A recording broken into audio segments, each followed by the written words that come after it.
Musta mga katakaw? Samahan niyo uli ako magluto ng bopis.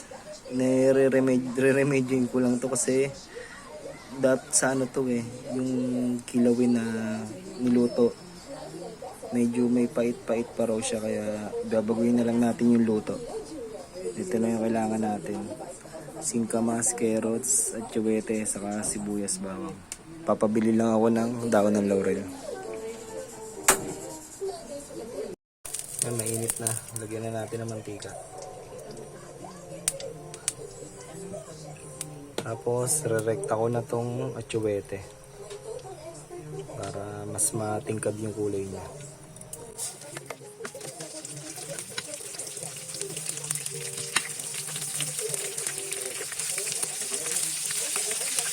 Tanggalin ko natin siya para hindi ang lasa natin sa luto natin. Kunting pakunin sa mantika. Sinatag mo yung kapunin. Para hindi sa bumili. Tanggalin natin yung tuwet. Yan, okay na siya. Magisa na tayo ng sibuyas bawang.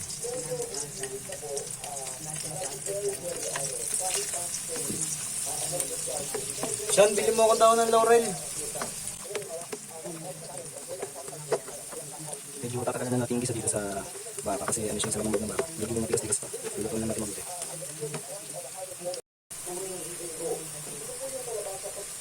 Ayan, okay na. Lagyan na natin itong laman loob ng baka.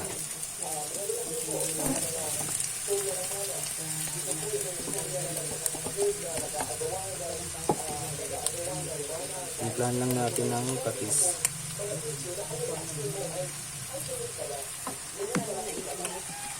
Saka paminta.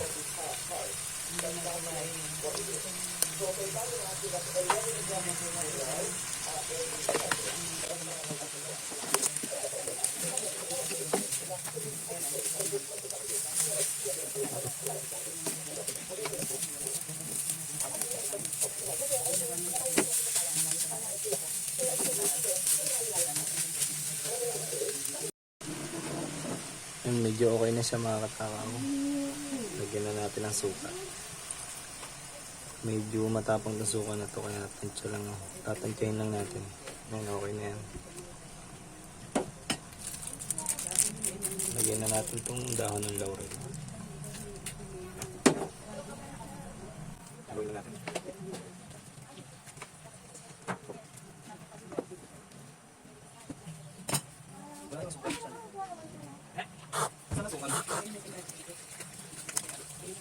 Wala masukal siya. Mukha man sa mami mo.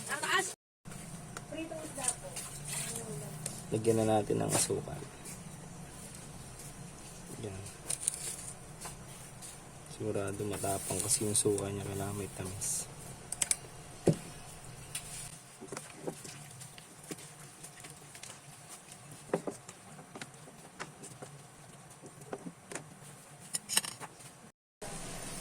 Yan, okay na siya.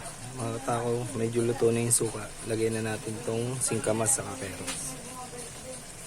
Parang hindi makikita yung loob natin sa dami nito. Pero mamaya lilit naman itong carrots sa singkamas.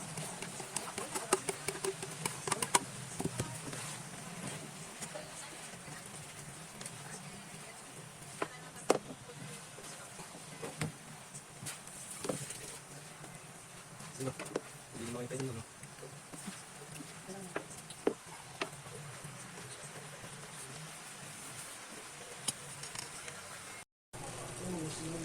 yan, okay na siya mga katakaw. Alam nyo na kung ano yung kulang na lang dito. Titimpla na tayo.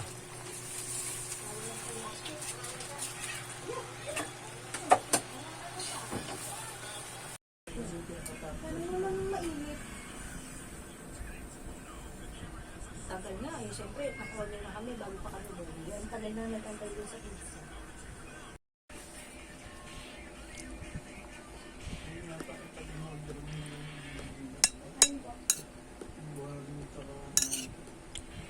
Dito hindi yun ma.